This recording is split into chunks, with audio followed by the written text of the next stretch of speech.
Let's bring in Hollywood divorce attorney David Glass for more on this. David. People going through divorces are going through some of the hardest times of their lives, and a lot of what they're going through is emotional. And in any divorce, there's a huge sense of loss, and loss of relationship, of money, some friends. Welcome to another episode of the Hourglass Podcast and its special fourth season, People in the Know.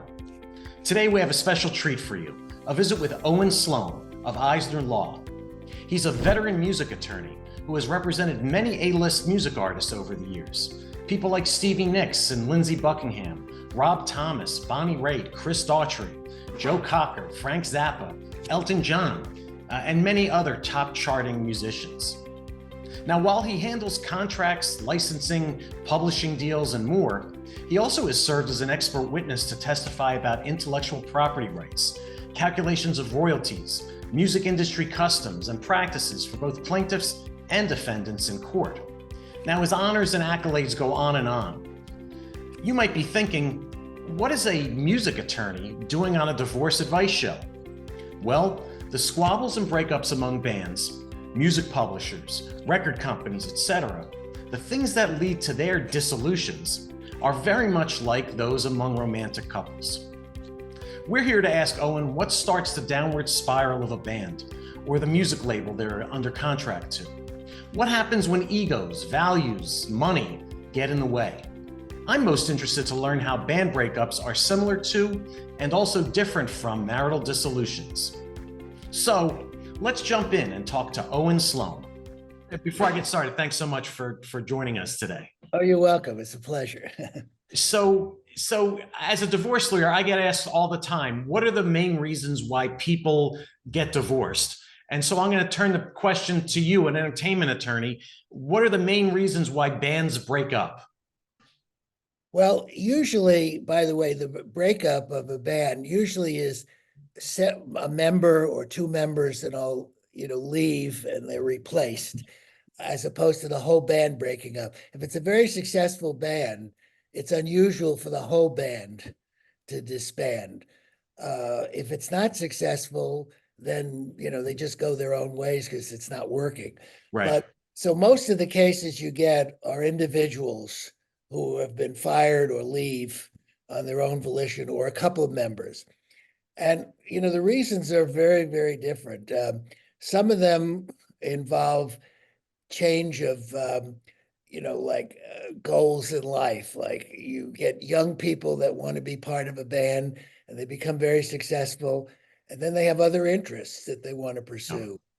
So they don't want to continue. It's a very strenuous, especially the touring aspect and the recording aspect takes a lot of time and energy and being away from home. And, if they have a family that they didn't have when they first started, they want to be with the family. Or they want to pursue something else like film or, other, or just songwriting. So that's one of the reasons. Yeah. The other reasons, of course, is that there's conflicts among band members, either because, familiarity breeds contempt in a lot of cases. So they're thrown together in a lot of instances for long periods of time. And so personalities clash. And it becomes more and more significant the more you're thrown in, and the more successful you have, more success you have. So that's obviously one of the causes is like personality conflicts, and then you have people that are basically either have drug problems or addiction to alcohol or other things. And they don't function up to the same level that they did when they first started. So it's not working with them. And sometimes, people just grow apart because, not only their goals are different, but it just basically that, what they saw in somebody from the beginning changes over time. Right. So that's a great overview. And then, are there any sort of red flags or signals that things are not going well for all the members of a group so that they can recognize that maybe some sort of breakup or branch off is coming along? Yeah, usually you can tell. Sometimes it comes as a complete surprise, not necessarily to the band who's firing somebody, but Right. to the person that was fired. But most of the time, there's obviously tensions, fights, conflicts, uh, warnings that are basically, exchanged before the final breakup happens. Yeah. And so once someone decides, one member decides they're not going to be in the group or they're fired from a group, what Yes. does the process look for unwinding them or dividing assets and those sorts of things? Well, it depends on the basic agreement of the Mhm. band. Hopefully most bands have a band agreement, Right. which is sort of in the nature of a partnership agreement. Mhm. It specifies all of the remedies and what happens in that case, and it's all laid out. If it's not, that creates a real problem in trying to sort out, what one is entitled to and one is not. Um, and it's also a question, you have copyright involved. Mhm. So to the extent, even in the absence of an agreement, if people collaborate on songs or Yeah. they collaborate on a sound recording without anything more than the co-owner of that copyright. And so that has to be dealt with as to what the rights they have, because they don't lose those rights. Right. But the question is, how are they administered in the future and who's getting paid for what? And, with intellectual property, it's a little bit different than in a marriage in the Right. sense that, you have real property and other property, but you don't have the same intellectual property usually. And that's sort of trumps Yeah. the situation. Yeah, yeah, for sure. Um, uh, have you ever, I'm wondering, have you ever seen a band member who's been thrown out of a band or someone who's leaving a band go through these 5 stages of grief? Famous psychologist Elizabeth Kubler-Ross, and anger, denial, anger, bargaining, and eventually getting to acceptance. Have you seen any of that? Usually not. You may go through some of the stages, anger to begin with. But usually it's not as emotional Mhm. as a grief situation. Yeah. And sometimes it's expected, like somebody knows they're screwing up or that they're Right. on drugs or they didn't appear and all that. So they're sort of expecting something to happen. Sure. So it's not the same as like a deceased person but sometimes it happens, but rarely. Most of the time it's you see the signs coming up, or if it's a shock, it's anger. And then Right. I'm going to get what I'm entitled to. Got it. Yeah. So it's obviously it's a business relationship. Sometimes I wish people would approach their divorces in more of a business-like fashion. Uh, Exactly. but I guess that's the best way to deal with it either way. Yes. Yeah. Because you have some emotion, obviously, Mhm. but it is really basically business. Yeah. Now, uh, so I assume that a big part of your job is writing these contracts. The transactional side of your job is trying to figure out all the things that could go wrong and spelling out what happens if they do. Correct. Yeah. And that I recommend that to every band. Not everybody, when they start up, can afford to Right. have this agreement done. So it's a handshake but Mhm. if they can, I say it's a very essential part to have, I guess it's the equivalent of a prenup. Right.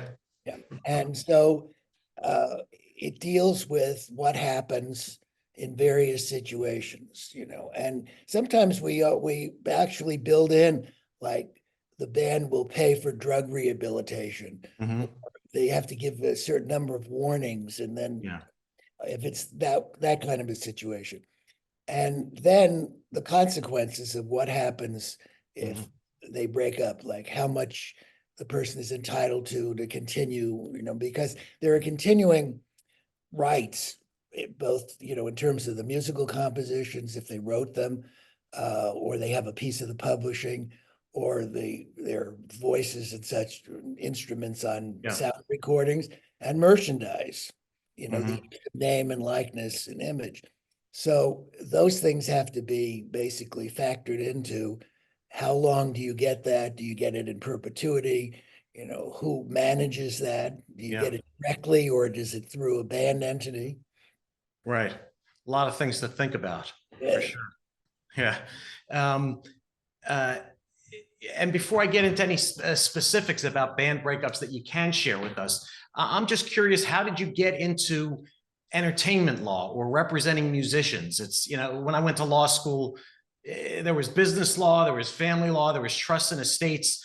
There weren't any classes on entertainment law or music law. How did you get into it? Pure accident. It's an interesting story. I was a litigator. That's what I thought I would love to do. Right. And I was into it like 3 years or so, and I didn't like it at Yeah. all. Yeah. And so I left and joined a smaller firm. And I was there a few months, and I get a call from someone. He said, my cousin went to law school with you, and I went to Yale. And so I was in California.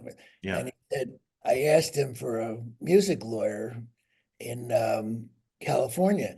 And he said, the only lawyer I know in California is Owen Sloane. Yeah. So he said, do you handle music work? So I said, now I do. Right. Right. So he turned out to be a manager of a band, very well connected. And so I had to get a release from one record company and sign them to another company.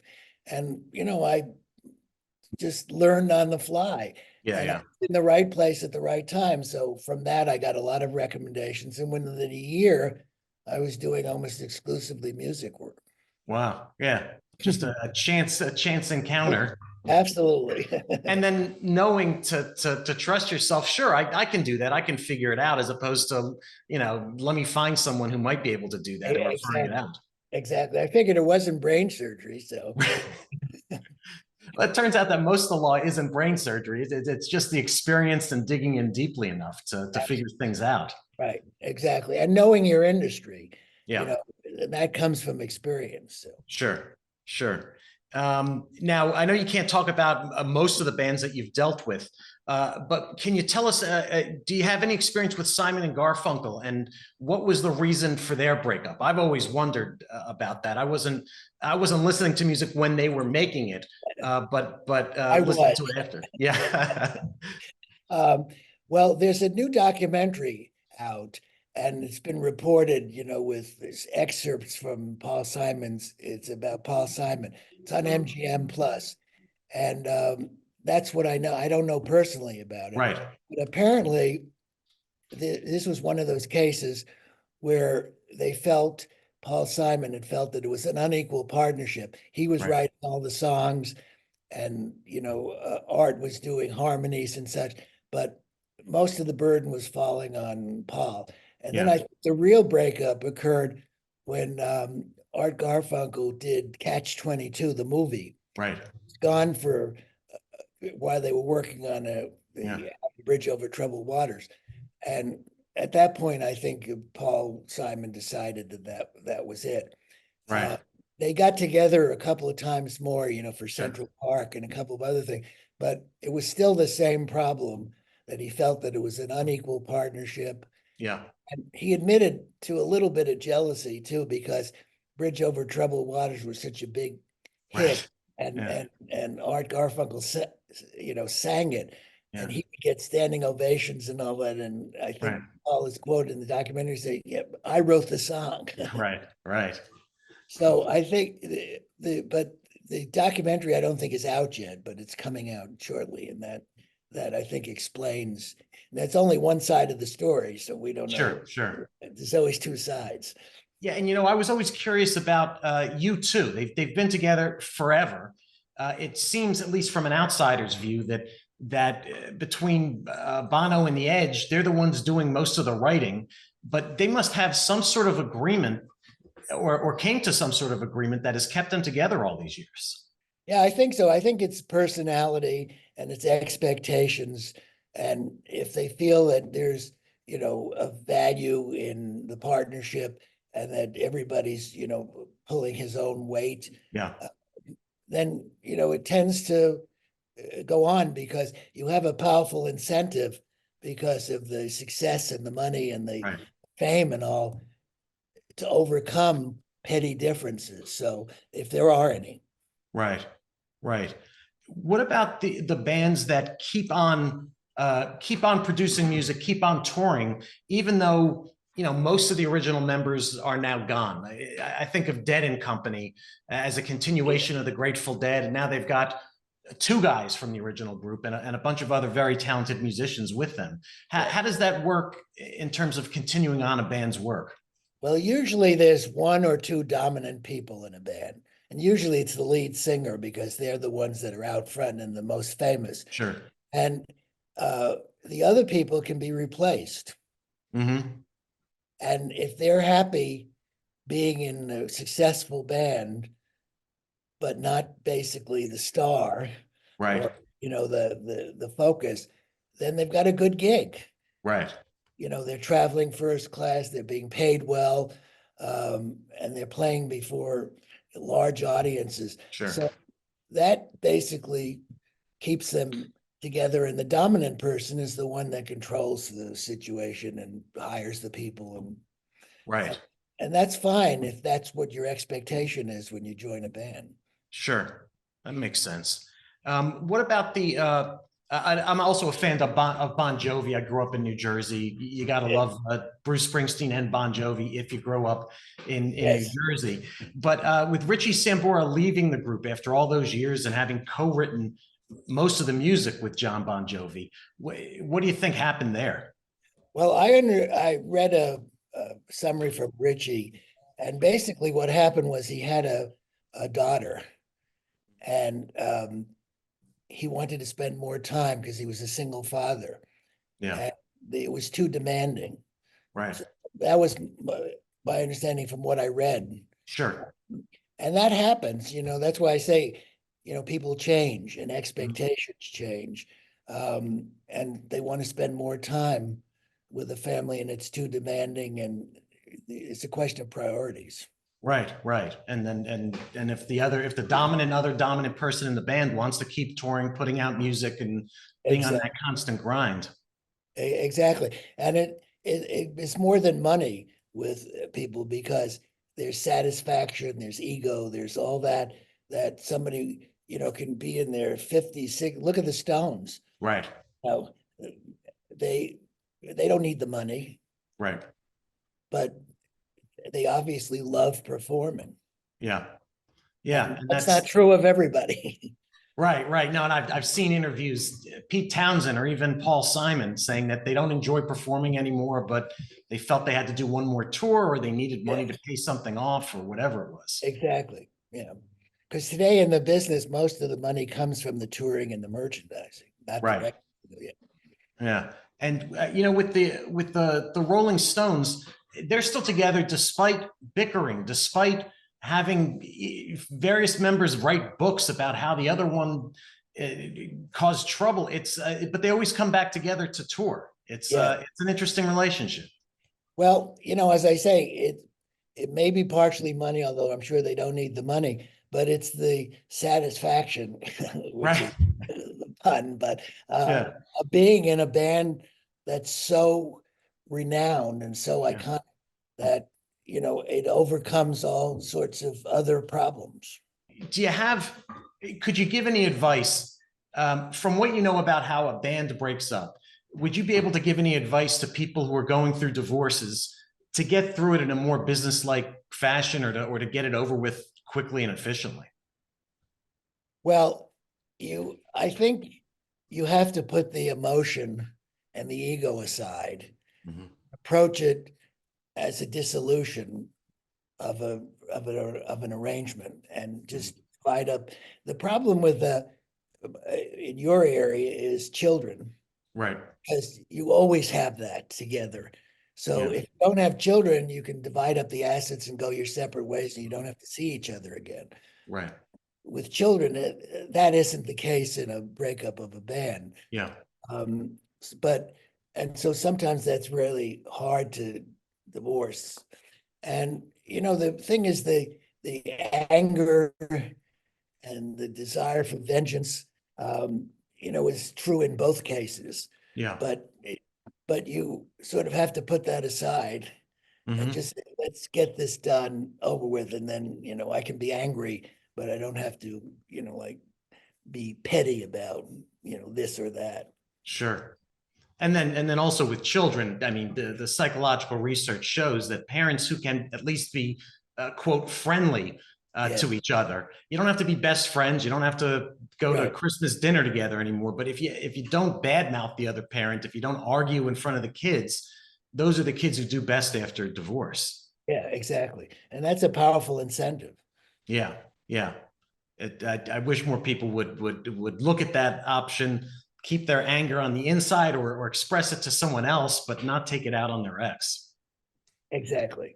And that's what we would counsel too, in terms of a breakup, is like you're angry and upset and whatever it is, but it's a business deal. Right. Concentrate on, getting what you can, but not getting the last ounce of flesh out of somebody. Sure. Uh, any other advice that you would give to, in particular, bands breaking up that we haven't talked about so far? Well, I think the most important thing is to face those issues before it becomes an issue Right. and to have an agreement, because it's so much easier once it's all laid out in an agreement to say, okay, here are your rights. This is what happened. This is what, if you don't, it's a really tough to get through all those issues. So to me, that's the most important thing that a band can do, is to avoid these problems and potential litigation, is to Yeah. have it all, clearly set out initially. And if they can't afford it right away, then as soon as they can, it's worth doing. Right, right. I mean, it's the advice I give people who are getting remarried or even married the first time and having a prenuptial agreement. Right. It's spending some money up front to avoid huge costs for litigation later on. If you lay everything out the way things should go, you should have the plan for your divorce if it ever happens. Exactly. I know it's a different situation in a marriage because there's emotional and, oh, you don't trust me or things of that nature. But in a business relationship, it's sort of a standard that people work it out. Great. Anything else that you would want our viewers to know about breakups in general, or the music business, or anything else? I think it's also a question of how important things are, and controlling your emotions in terms of not making a big deal out of something that's not really a big deal. Right. Because, there's a greater goal to maintain a marriage or to maintain a band or whatever it is than petty bickering or, over stuff that's really not important. Right.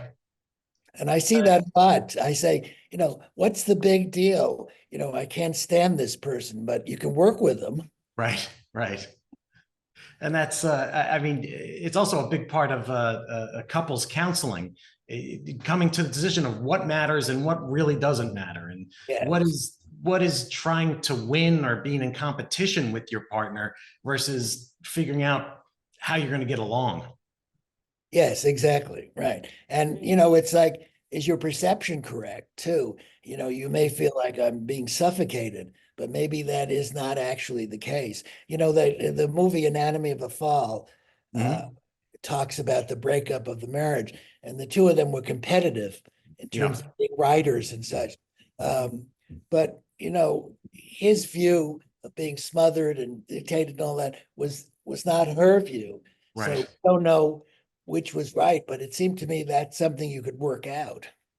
Right. Or there's a scene, I think it's from Annie Hall, where one of them says, we have sex all the time. He's always demanding sex. It's 3 times a week. And he says, we never have sex. And the therapist asked him, and he says, it's 3 times a week. 2 different views on the same number. Well, at least in most bands, you don't have that problem. Yeah, right. Absolutely. It was a pleasure getting to know you a little bit and talking to you about these interesting ideas. Thanks for coming on Same today. here. You were more than welcome. It was a pleasure. Thank Okay, you. great. Thanks. Bye.